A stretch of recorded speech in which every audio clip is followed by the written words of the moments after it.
మోసం చేసేవాళ్ళంతా మంచితనం నటించేవాళ్లే, మంచి వాళ్ళంతా మోసగాళ్ళు కారు. ఈ మాట ఎందుకు అనాల్సి వచ్చింది అంటే, మహా మంచితనంతో ఒకటి కాదు రెండు కాదు 6గురిని చంపింది ఓ మహిళ. ఆమెను చూస్తే గుండమ్మ కథలో సావిత్రిని చూసినట్లుంటుంది. మాటల్లో తీయదనం, చేతల్లో మంచితనం చూస్తే ఆమె భర్త ఎంత అదృష్టవంతుడో అని అనుకుంటాం. ఆమె అత్తమామలే కాదు, భర్త కూడా ఆ భార్యను చూసి దేవుడికి దండం పెట్టుకున్నాడు. అడగనిదే అమ్మైనా అన్నం పెట్టదంటారు, కానీ అమ్మ కంటే మహా మంచి మనిషి. అత్త పడుకుంటే కాళ్ళు పట్టడం, మామయ్య బయటికి వెళ్ళి వస్తే వేడి నీళ్లు స్నానానికి పెట్టడం మాత్రమే కాదు, బండెడు చాకరీ చేస్తూ కుటుంబాన్ని నమ్మించింది. ఇక ఆడపడుచునైతే సొంత చెల్లెల్లా చూసుకుంది. దీంతో అందరికీ ఆమె ఆప్తురాలైపోయింది. చుట్టూ ఉన్నవారు సైతం కోడలంటే అలా ఉండాలనుకున్నారు. మా ఇంటికి కూడా అలాంటి కోడలే రావాలనుకున్నారు. ఆ పుణ్యస్త్రీ పేరు జాలీ. ఏమాత్రం జాలి లేని ఈమె జీవితాన్ని సినిమాలుగా తీస్తే ఆస్కార్ అవార్డులు కూడా వర్తిస్తాయి. ఎందుకంటే నవరసాలు ఇందులో ఉన్నాయి. పోలీసులు ఎంట్రీ ఇచ్చాకే థ్రిల్లర్ కథగా మారింది. కేరళలోని కోలికోట్లో జరిగిన మహా క్రైమ్ థ్రిల్లర్ తెలియాలి అంటే జాలీ చేసిన దారుణాలు ఎలా ఉన్నాయో చూడాల్సిందే. ఈ దారుణాలు చేయడానికి ఆమె పెట్టుబడి మంచితనం, నమ్మకం. ఇక ఈ మంచితనం నటించడానికి జాలీకి 4 ఏళ్లు పట్టింది. చెడ్డ పేరు రావాలంటే ఒక్కరోజు చాలు, కానీ మంచి పేరు తెచ్చుకోవాలనుకుంటే, నమ్మకం పెరగాలంటే కాస్త సమయం పట్టింది. జాలీ అందరినీ నమ్మించింది. జాలీ అత్తమామలు అన్నమ్మ థామస్, టామ్ థామస్. వీరికి 2 కొడుకులు, 1 కూతురు. పెద్ద కొడుకు రోజో థామస్, చిన్న కొడుకు రాయ్ థామస్. జాలీ భర్త రాయ్ థామస్ అంటే అన్నమ్మ థామస్, టామ్ థామస్ల యొక్క చిన్న కోడలు ఈ జాలీ. పెద్ద కొడుకు అమెరికాలో సెటిల్ అయ్యాడు. వారి కూతురు రెంజీ పెళ్ళై వేరే చోట ఉంటుంది. ఇటు జాలీ మామ టామ్ థామస్ ఎడ్యుకేషన్ డిపార్ట్మెంట్లో మంచి జాబ్ చేసి రిటైర్ అయ్యాడు. అన్నమ్మ థామస్ టీచర్గా పనిచేసి రిటైర్ అయింది. ఆస్తులు బాగానే సంపాదించారు. కోలికోట్లో వీరి కుటుంబానికి మంచి పేరే ఉంది. విలాసవంతమైన జీవితం బ్రతుకుతున్నారు. ఇక జాలీ, రాయ్ థామస్లకు 2 పిల్లలు పుట్టారు. ఇదే సమయంలో జాలీకి ఆస్తిపై కన్నపడింది.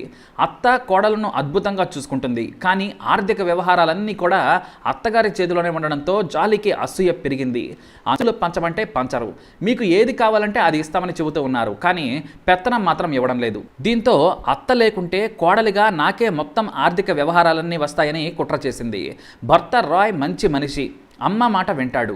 భార్యను గొప్పగా చూసుకుంటున్నా కూడా జాలీకి డబ్బు పిచ్చి. దీంతో తనదైన రోజు కోసం వెయిట్ చేసింది. ఓ ఆదివారం రోజు ఇంట్లో మటన్, చికెన్ సహా 10 వెరైటీలు చేశారు. అయితే తెలివిగా అత్తగారు మాత్రమే తినే బౌల్లో కలిపి కనమనట్లుగా సైనైడ్ కలిపింది. కొద్దిగా తినగానే మోషన్ వచ్చినట్లు అనిపించగానే బాత్రూంలోకి వెళ్ళింది. ఇక అక్కడే కుప్పగోలిపోయింది అత్త. ఆమెను హాస్పిటల్కు వేగంగా తీసుకెళ్లేందుకు జాలీ అన్ని ఏర్పాట్లు చేసింది. అప్పటికే చనిపోయినట్లు డాక్టర్లు చెప్పారు. ఏం జరిగిందో ఎవరికీ అర్థం కాలేదు. ఎవ్వరూ అనుమానం వ్యక్తం చేయలేదు. దీంతో ఆమెకు క్రిస్టియన్ సాంప్రదాయాల ప్రకారం అంత్యక్రియలు చేశారు. అత్త చనిపోయినా జాలీకి మాత్రం అధికారం రాలేదు. చిన్న కొడుకు మెతక వైఖరిని దృష్టిలో పెట్టుకున్నాడు తండ్రి. పైగా అమెరికాలో పెద్ద కొడుకున్నాడు. ఆస్తులు పంచలేదు. దీంతో జాలీ మామ టామ్ థామస్సే కుటుంబాన్ని నడుపుతున్నాడు. మళ్ళీ తన కథ మొదటికే వచ్చింది. 2002లో అత్తను చంపిన జాలీ 6 ఏళ్ల తర్వాత మామ టామ్ థామస్ కు కూడా స్కెచ్ రెడీ చేసింది. అతను తినే ఫుడ్ లో విషం కలిపింది. దీంతో రోజంతా వాంతులు చేసుకుని ఆసుపత్రిలో చనిపోయాడు. దీంతో జాలీ ఏక సంతోషపడింది. కానీ ఒక వ్యక్తి టామ్ మరణంపై అనుమానం వ్యక్తం చేశాడు. అతను టామ్ బావమరిది మాథ్యూ మాంజిదిల్. తన అక్కా బావలు ఒకే మాదిరిగా చనిపోయారు. కుటుంబంలో ఏదో జరుగుతుందని పోలీసులకు ఫిర్యాదు చేశాడు. కానీ పోలీసులు మాత్రం తూతూ మంత్రంగా ఇన్వెస్టిగేషన్ చేసి సాధారణ మరణమే అని తెలుస్తున్నారు. అయినా సరే మాథ్యూ వదిలిపెట్టలేదు. అధికారులు మారిన ప్రతిసారి కూడా మాథ్యూ ఫిర్యాదు చేస్తూనే ఉన్నాడు. కానీ అతని అనుమానాలను ఏ పోలీసు కూడా తీర్చలేకపోయాడు. సరిగ్గా మామ చనిపోయిన ఏడాదికి నకిలీ డాక్యుమెంట్లు సృష్టించి ఆస్తులను తన పేరున రాయించుకుంది. దీంతో ఇంట్లో గొడవలు మొదలయ్యాయి. జాలీని అందరూ కూడా తప్పుపట్టారు. ఆమె ఆడబిడ్డ రెంజీ, అమెరికాలో ఉన్న సోదరుడు రోజో థామస్ పోలీసులకు ఫిర్యాదు చేశాడు. జాలీ తప్పుడు డాక్యుమెంట్లు సృష్టించిందని గొడవ పెట్టుకున్నాడు. దీంతో జాలీ భర్త రాయ్ థామస్ కూడా ఆమెను తప్పుపట్టాడు. మన వాటా మనకు వస్తుంది, ఎందుకు ఈ గొడవలు, మన జీవితం బాగా నడుస్తుంది కదా అని జాలీకి చేవాట్లు పెట్టాడు. ఆస్తి వస్తుంటే తన భర్తే అడ్డుపడుతున్నాడని, సాయం చేయకపోగా తన అన్న అక్కకు వత్తాసు పలుకుతున్నాడని కక్ష పెంచుకుంది. దీంతో భర్త తినే అన్నంలో సైనైడ్ కలిపింది. వెంటనే బాత్రూమ్కి వెళ్ళి అతను కూడా చనిపోయాడు. ఏకంగా భర్తనే చంపేసిందన్నమాట. అంతా హార్ట్ అటాక్ అనుకున్నారు. కానీ రాయ్ మేనమామ మాథ్యూ మాత్రం పోలీసులకు ఫిర్యాదు చేసి పోస్ట్ మార్టం చేయించాడు. అక్కడ సంచలన విషయం బయటపడింది. హార్ట్ అటాక్తో చనిపోలేదు, సైనైడ్ కలిపి చంపారని పోస్ట్ మార్టం రిపోర్ట్లో తేలింది. దీంతో ఆయన ఫిర్యాదును కొదంచెర్రి పోలీసులు రిజిస్టర్ చేశారు. కానీ విచారణ మాత్రం ముందుకు సాగలేదు. ఇక ఇప్పుడు ఇంటి మొత్తానికి జాలి పెద్దగా మారిపోయింది. ఇంట్లోని లక్షల కొద్ది డబ్బు, బంగారం మొత్తం ఎవ్వరికి ఇవ్వకుండా తానే తీసుకొని రియల్ ఎస్టేట్ వ్యాపారం మొదలుపెట్టింది. డబ్బు బాగా సంపాదిస్తోంది. కానీ తన అక్కా బావతో పాటు మేనల్లుడు కూడా ఒకేలా చనిపోవడాన్ని మాథ్యూ జీర్ణించుకోలేకపోతున్నాడు. వారి మరణాలపై విచారణ జరపాలని కోర్టులో పిటిషన్ వేశాడు. 3 ఏళ్లు కోర్టులు పోలీసుల చుట్టూ తిరుగుతూ ఉండగా జాలీకి ఒక రకమైన భయం పట్టుకుంది. ఈ 3 హత్యల మీద ఎవరూ కూడా జాలీని అనుమానించలేదు. ఎందుకంటే ఆమె ఎంత మంచి మనిషో ఇంట్లోనే కాదు, కోలీకోడ్ మాత్రమే కాదు, కొదంచెర్రి ప్రాంతం మొత్తం కూడా తెలుసు. అయితే ఒకరోజు 2014లో మాథ్యూ భార్య ఊరికెళ్ళింది. ఆ సమయంలో తమ ఇంటి పక్కనే ఉన్న మాథ్యూ ఇంటికి వెళ్ళి మాటల్లో పెట్టి అతని కాఫీలో సైనైడ్ కలిపి ఇంటికి వచ్చేసింది.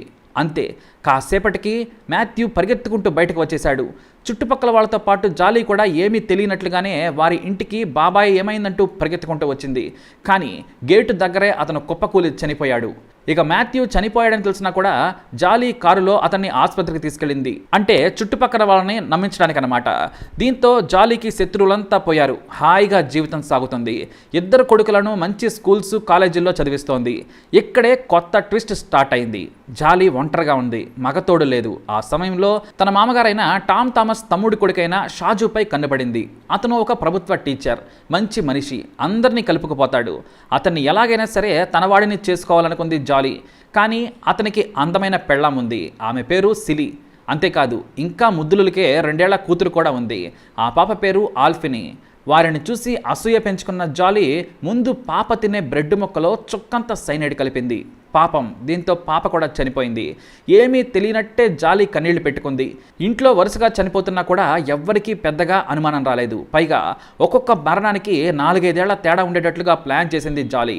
ఇక పాప గురించి బాధపడ్డ సిలి కొన్నాళ్లకు మరిచిపోయింది. కానీ ఆ బాధ నుంచి తేరుకునేందుకు 6 నెలలకోసారి తన తల్లిగారి ఇంటికి వెళ్ళేది. ఈ గ్యాప్లో షాజును తన గ్రిప్లోకి తెచ్చుకుంది. భోజనాలు, టీలు పెడుతూ దగ్గరైపోయింది. జాలీ కూడా చూడడానికి బాగుంటుంది.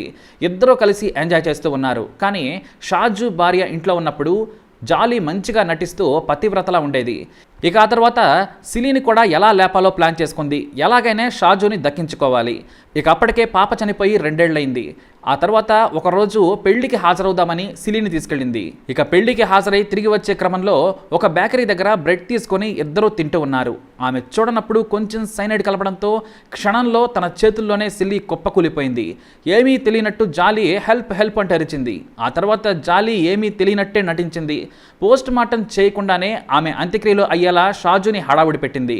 ఇక అంతకుముందే షాజుతో అక్రమ సంబంధం ఉండడంతో పెళ్లి చేసుకుందామని అతని మీద ఒత్తిడి తీసుకొచ్చింది. అయితే ఇటు జాలీకి ఎదిగిన పిల్లలు ఉండడంతో అతను కాస్త భయపడ్డాడు. కానీ తన కొడుకులను కూడా జాలీ ఒప్పించింది. తన భార్య చనిపోయి 20 రోజులు కాకముందే జాలీపై మోజుతో షాజు పెళ్లి చేసుకున్నాడు.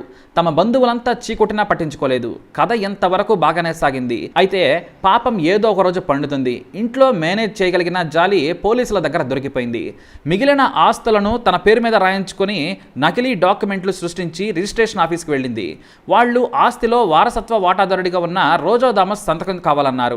ఇటు జాలీ ఆడబిడ్డకు కూడా తనకు వాటా రావాలని కోరింది. అంతేకాదు, అమెరికాలో ఉన్న జాలీ బావ రోజో పోలీసులకు ఫిర్యాదు చేశాడు. అసలు పత్రాలు నా దగ్గర ఉన్నాయి, జాలీ చూపించేవన్నీ నకిలీవి, ఆమెపై చర్యలు తీసుకోవాలని కోరారు. అయితే వీళ్ళంతా కూడా ఆస్తుల కోసం కొట్లాడుతున్నారు. కానీ పాత హత్యల గురించి ఎవరూ మాట్లాడడం లేదు. అయితే కొత్తగా వచ్చిన ఎస్పీ కేజీ సైమన్ కు ఈ కేసు విచారణ ఫైల్ వెళ్ళింది. నకిలీదో కాదో తొందరగా తేల్చండి, ఎందుకు నాంచుతున్నారని కింది స్థాయి అధికారులకు వార్నింగ్ ఇవ్వడంతో విచారణ చేయడంతో జాలీ తప్పు చేసినట్లు తేలింది. ఆమెను అరెస్టు చేసిన పోలీసులు విచారించారు. తానే తప్పుడు పత్రాలు తయారు చేశానని ఒప్పుకుంది. ఈ విషయాన్ని గమనించిన కేసీ సైమన్ కొదుచ్చేరి పోలీసులకు ఫోన్ చేశాడు. ఇంతకుముందు ఏమైనా క్రిమినల్ హిస్టరీ ఈమెపై ఉందా అని ప్రశ్నించాడు. లేదు సార్ అని ఆ స్టేషన్ ఎస్ఐ సమాధానం కూడా ఇచ్చాడు. కానీ వారి కుటుంబంలో ఒక 6 అనుమానాస్పద స్థితిలో చనిపోయారు సార్ అని చెప్పాడు. వారిలో 3 సైనైడ్ కారణంగా చనిపోయారని చెప్పడంతో ఎస్పీకి అనుమానం కలిగింది. మరి పోలీసుల విచారణలో ఏం తెలియంది అంటే అన్ని క్లోజ్ అయ్యాయి సార్, నేను కొత్తగా వచ్చాను, ఈ కేసు గురించి తెలియదు అని ఆ ఎస్ఐ ఎస్పీకి చెప్పాడు. దీంతో ఇందులో ఏదో తేడా ఉందని స్వయంగా ఎస్పీ రంగంలోకి దిగాడు. పాత 6 హత్యల వివరాలను, పోస్టుమార్టం రిపోర్టులను, పాత విచారణ వివరాలను క్షుణ్ణంగా చదివి ఇవి హత్యలే అని తేల్చేశాడు. అందులోనూ అందరి హత్యల మూలంగా లాభపడింది జాలీనే. కాబట్టి ఆమెకు వీటికి లింక్ ఉందేమోనని చూడాలని పోలీసులు తమదైన శైలిలో విచారణ జరిపారు. కానీ తెలివిగా లాయర్ను పెట్టుకొని జాలీ పోలీసుల ముందు నటించింది. ఫోర్జరీ పత్రాలు క్రియేట్ చేసింది నేనే, కానీ హత్యలు చేయలేదని బుకాయించింది. దీంతో జాలీతో సంబంధం ఉన్న వారందరినీ కూడా విచారించారు. దాదాపుగా 47 మందిని విచారించగా ఆమెకు సైనైడ్ సప్లై చేసిన 2 పోలీసులకు దొరికిపోయారు. ఆమెకు సైనైడ్ ఇచ్చింది తామే, కానీ కుక్కలను చంపుతామంటే ఇచ్చామని చెప్పారు. ఇటు జాలీతో రియల్ ఎస్టేట్ వ్యాపారం చేసిన స్థానిక లీడర్ను కూడా విచారించారు పోలీసులు. అయితే సైనైడ్ను ఎన్నిసార్లు ఎన్ని విడతలుగా ఇచ్చారో జాలీకి సహకరించిన 2 నుంచి సమాచారం సేకరించారు. దీంతో హత్య ఆమెనే చేసిందని పోలీసులు ప్రకటించేశారు.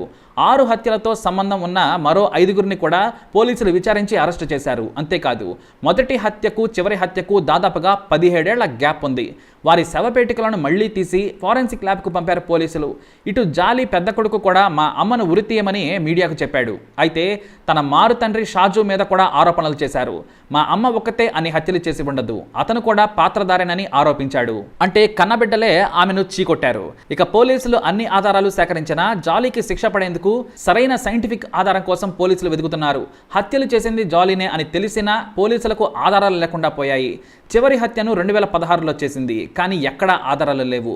దీంతో ఎస్పీతో సహా అంతా కూడా తలలు పట్టుకున్నారు. అసలు పోలీసులు ఆమెను తప్పించారా, విచారణలు సవ్యంగా జరగబోవడానికి కారణం ఏంటని డిపార్ట్మెంట్లో ఎంక్వైరీ చేస్తున్నారు. అందుకు సంబంధం ఉన్న ప్రతి అధికారిని విచారిస్తున్నారు. కానీ సరైన ఆధారాలు లేకపోవడంతో జాలీకి ఆమె భర్త షాజుకు హైకోర్టు బెయిల్ ఇచ్చింది. దీంతో కేరళ సర్కారు మరోసారి అప్పీల్ చేసింది. జాలీ బెయిల్ రద్దు చేయాలని కోరింది. ఆమె కారణంగా మరికొంతమంది చనిపోతారని పోలీసులు చెబుతూ ఉన్నారు. అయితే జాలీని చూసి ఆడబిడ్డ మాత్రమే కాదు, అమెరికాలో ఉన్న తన బావ రోజో థామస్ కూడా వణికిపోతున్నాడు. ఇటు ఆడబిడ్డ దగ్గరే జాలీ 2 కొడుకులు ఉన్నారు. దీంతో జాలీ కథ ఎలాంటి మలుపు తిరుగుతుందనేది ఇప్పుడు ఆసక్తిగా మారింది. ఇంకో ఫైనల్ ట్విస్ట్ ఏంటంటే జాలీ మామకు ఎంతో ఇష్టమైన మేనల్లోళ్ళు 2 కూడా ఫుడ్ పాయిజన్ ద్వారానే చనిపోయారు. ఆ 2 కేసులు కూడా ఇప్పుడు జాలీ మెడకే చుట్టుకున్నాయి. మొత్తం 8 హత్యల వెనుక జాలీ ఉందని పోలీసులు బలంగా చెబుతున్నారు. మొత్తానికి కేరళ ప్రజలనే వణికించిన వార్త ఇది. పేరు మాత్రమే జాలీ, కానీ ఏమాత్రం జాలి లేని ఒక సైకో కథ ఇది. మరి జాలీపై మీ అభిప్రాయాన్ని తప్పకుండా కామెంట్ ద్వారా తెలియజేయండి. మరి ఈ ఇన్ఫర్మేషన్ మీకు నచ్చినట్లయితే తప్పకుండా లైక్ చేయండి, షేర్ చేయండి, మా ఛానల్ని సబ్స్క్రైబ్ చేసుకోండి.